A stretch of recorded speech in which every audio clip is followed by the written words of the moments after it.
Hello everyone, welcome back to another vegan and gluten-free recipe. It's pretty cold here in Minnesota right now. I've spent a lot of time indoors just trying to warm up and stay cozy, so I decided it would be perfect to make this chili and cornbread for a toasty night in. My plan for this episode is to make the chili first and then kind of have it hanging out in a large soup pot on my stovetop while I make the cornbread afterward. So with that in mind, let's go through the 17 hearty ingredients going into this vegan and gluten-free chili. First up, there's one 14-ounce block of firm tofu. This is going to serve as the plant-based meat crumbles in the chili. There's also 4 tablespoons of chili powder, 2 teaspoons of paprika, 2 teaspoons of ground cumin, 1/4 teaspoon of cayenne spice, 2 tablespoons of nutritional yeast, 2 tablespoons of tamari, which is brewed soy sauce, 2 tablespoons of extra virgin olive oil, 1 diced yellow onion, 4 chopped cloves of garlic, 2 of these 28-ounce cans of crushed tomatoes, 2 of these 15-ounce cans of black beans, 1 15-ounce can of kidney beans, 1 cup of water, 1 tablespoon of pure maple syrup, 1 tablespoon of cocoa powder, and finally 1 teaspoon of salt. Now let's go through the 6 steps of this chili recipe. I've linked the recipe that I'm following down in the description box. It's courtesy of Nora Cooks. I've featured so many of her recipes on my channel, and actually the cornbread recipe I'm using here is courtesy of Nora Cooks as well. For step number 1, I'm going to prepare the seasoning for the tofu crumbles, so I'll mix together the tamari, the nutritional yeast, 1 tablespoon of chili powder, and 1 teaspoon of the paprika. For step number 2, I'll crumble the block of tofu into the bowl with the tamari mixture, and I'll make sure that the tofu crumbles are well coated. For step number 3, I'll evenly spread the seasoned tofu crumbles onto a lined baking sheet. I'll place that sheet into my oven and bake the tofu crumbles for 30 minutes at 350 degrees Fahrenheit. While the tofu crumbles are baking in my oven, I'll move on to step number 4, which is to saute the chopped onion in the 2 tablespoons of extra virgin olive oil. I'll saute the onion in my large soup pot that's sitting all ready to go on my stovetop, and after 4 minutes of sauteing, I'll throw in the chopped garlic and stir that in and let it cook for an additional 1 minute. For step number 5, I'll add all the remaining ingredients except for the tofu that'll be baking in the oven into the large soup pot. I'll mix everything together in the soup pot, bring the chili to a boil, then reduce it down to medium-low heat and allow it to simmer for about 20 minutes. And then for step number 6 of this chili recipe, I'll stir the tofu crumbles into the chili pot once they're all done baking in the oven. Now that we've gone through all the ingredients and all the steps of this chili recipe, let's get started with step number 1, which is to prepare the tofu crumbles.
I'm done making the chili. It's over on my stovetop. I have it simmering on super low heat just to keep it warm and fresh while I make the cornbread. There's only 7 ingredients going into this cornbread, which is also vegan and gluten-free. So let's go through each of these ingredients one by one super quickly. First up, there's 1 1/4 cups of gluten-free flour, 1 cup of yellow cornmeal, 2/3 of a cup of white granulated sugar, 1 tablespoon of baking powder, 1 teaspoon of salt, 1 1/4 cups of unsweetened almond milk, and finally 1/3 of a cup of extra virgin olive oil. There's 4 steps to this cornbread recipe. For step number 1, I'll stir together all the dry ingredients in a large glass bowl. So that'll be the gluten-free flour, the yellow cornmeal, the white granulated sugar, the baking powder, and the salt. For step number 2, I'll pour in the unsweetened almond milk and the extra virgin olive oil into the bowl with the dry ingredients and mix everything together until the batter is well combined. For step number 3, I'll pour the batter into a greased 6 by 8 inch baking pan. And for step number 4, I'll place the baking pan into my oven and bake the cornbread for 25 minutes at 400 degrees degrees Fahrenheit. I'm getting so hungry and I cannot wait to eat this chili with the cornbread, so let's not waste any time and get started with this cornbread batter.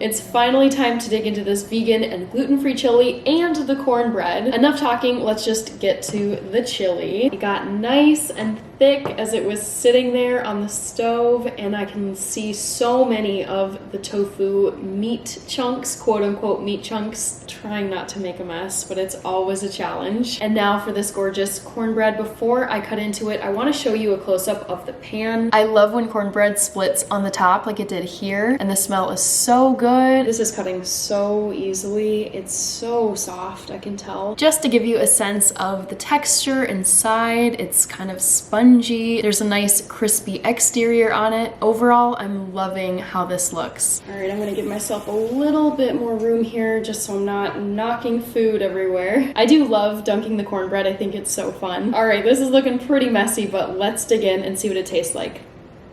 I love the pairing of the sweet cornbread. It's not overly sweet, but it does have the sweetness from the sugar, and it goes really well with the spices and the salt and the tofu chunks, like the very hearty savoriness of the chili. The highlight of this chili for me is definitely the tofu crumbles in there. They add another texture to the chili, which I love. I love a variety of textures. The beans add some firmness. There's the soupiness from the crushed tomatoes. There's also the pieces of sauteed onion and garlic, and then to top it all off, you have the wonderful meat tofu crumbles in there, which are so good. Honestly, I was just snacking on a few of them on the baking tray. They were that good. All right, foodies, that's the end of this chili recipe episode. Let me know what you thought in the comments below. If you like this recipe and are looking for other hearty dishes that are packed with plant-based protein, then I have 2 recipes linked for you at the end of this video. The first recipe is Moroccan tagine. It's a veggie stew that features carrots, potatoes, tomatoes, and chickpeas. And the second recipe is hash brown cottage pie. It's similar to shepherd's pie. It's got hash brown potatoes on top, and then it has a really delicious base filling, which has onions, tamari, marmite, and lentils. So definitely check out those recipes. They're perfect for the winter months ahead. Take care, my lovely foodies. Eat well, and I'll see you in the next episode on this channel.